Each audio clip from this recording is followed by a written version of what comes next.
척추측만증이 발견되었을 때 30도 이하인 경우에는 그냥 두라고 말씀하시는데, 사실 저는 거기에 대해서는 반대합니다. 이 밴드를 착용하고 난 뒤에 틀어졌던 어깨가 반대로 돌아오고, 그리고 골반도 반대로 돌아오면서 전체적으로 아예 자세가 똑바로 됐죠.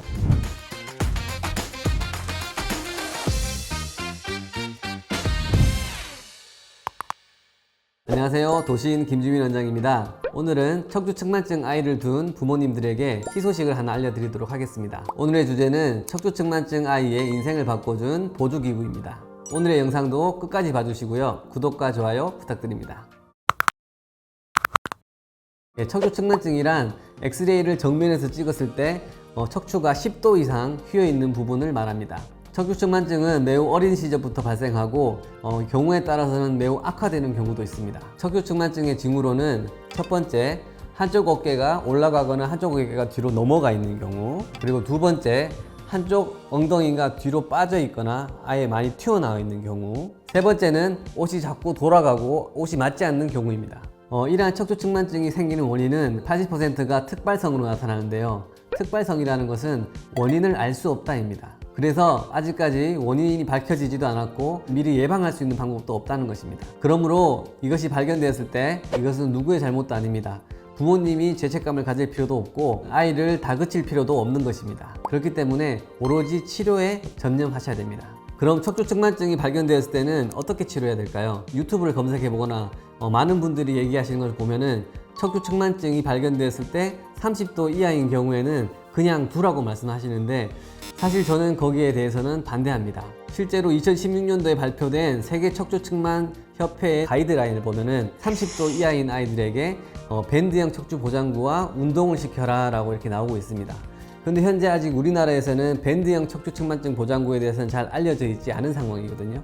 그래서 대학병원에 가면 그냥 두라고 한다든지 아니면은 경직성 보조기 항상 얘기합니다. 하지만 저는 이 밴드형 척추측만 보장구를 영국에서 직접 가져와서 대구에 있는 카톨릭 대학교 재활의학과 교수님이랑 함께 같이 공동 연구를 하고 있고 많은 결과를 내고 있습니다.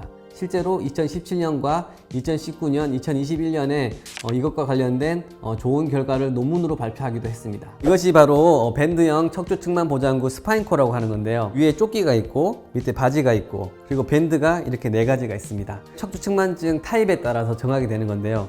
엑스레이를 보고 이거를 영국 본사에 보내게 됩니다. 그러면 영국 본사에서 이 아이의 타입에 맞는 것을 보내주게 되고요. 그러면 그 아이의 타입에 맞게 착용시키면 됩니다. 보통 다른 보장구랑 다르게 옷 안에 입을 수 있고 그리고 이렇게 부드럽습니다. 경직성 보장구 같은 경우에는 바깥에 입기 때문에 아이들이 입기를 거부하거든요. 그런데 이거 같은 경우에는 교정 속옷처럼 편안하게 사용할 수가 있습니다. 보통 경직성 보장구는 누르는 걸로 끝나는데 이 같은 경우에는 회전을 다시 막아줄 수가 있는 거죠. 그래서 이것을 입고 있는 것만으로도 척추를 돌려놓는 운동을 하는 것과 같은 효과를 볼 수가 있습니다.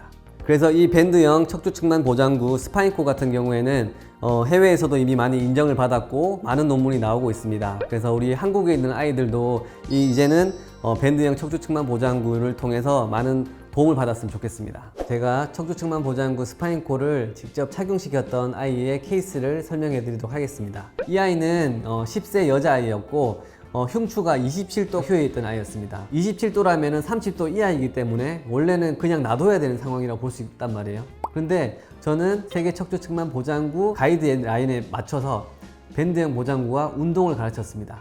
이 엑스레이 사진을 보시면은 왼쪽 사진은 착용 전입니다. 파란색 화살표가 있는데 폐의 공간을 보여주는 거예요. 갈비뼈랑 갈비뼈 공간 사이. 그런데 착용시키고 난 뒤에 이 공간이 더 넓어진 것을 볼 수 있습니다. 이것은 이 아이에게 폐 공간을 더 확보해 줌으로써 숨 쉬는 게 훨씬 더 편해지게 만들어 준 것이죠. 단순하게 척추 틀어진 것만 맞춰진 게 아니라 실제로 폐 공간이 넓혀졌다는 거. 착용 전에 27도였는데 착용 후에 각도가 20도로 7도가량 호전된 것도 같이 볼 수가 있습니다. 이 뒷모습을 보시면 왼쪽으로 기울어져 있고 위에서 봤을 때 반시계 방향으로 틀어져 있었어요. 그런데 이 밴드를 착용하고 난 뒤에 틀어졌던 어깨가 반대로 돌아오고 그리고 골반도 반대로 돌아오면서 전체적으로 아이 자세가 똑바로 됐죠. 그리고 이 아이는 항상 목 통증과 허리 통증을 호소했었는데 이 밴드를 착용하고 난 뒤에 목 통증과 허리 통증도 함께 좋아지는 것을 보았습니다. 네, 이 아이의 경우를 보면 30도 이하였습니다. 다른 의사 선생님들의 말처럼 그냥 뒀어야 될까요? 아니면 세계 척추측만증 협회에서 제시한 가이드처럼 밴드형 보장구와 운동을 함께 시키는 것이 맞을까요? 저는 후자가 맞다고 생각합니다.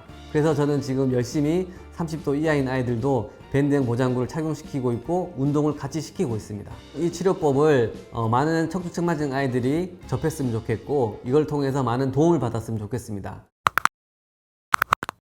네, 오늘은 척추측만증 보장구에 대해서 알아봤는데요. 저희 병원에 다니는 척추측만 보장구 아이들 중에서 재활의학과 원장님 아이들이 3명이나 됩니다. 이 원장님들은 30도 이하인 아이들을 왜 척추측만증 보장구를 착용시키는 걸까요? 바로 그 가치를 알기 때문입니다. 여러분도 척추측만증에 대해서 이러한 치료법이 있다는 것을 알아주시기 바라고요. 더 자세한 내용은 제 블로그에도 있으니까요. 참고 부탁드리고 궁금하신 점 있으시면 댓글에 남겨주시면 제가 답변해 드리도록 하겠습니다. 다음에 더 알차고 건강한 내용으로 찾아뵙도록 하겠습니다. 감사합니다.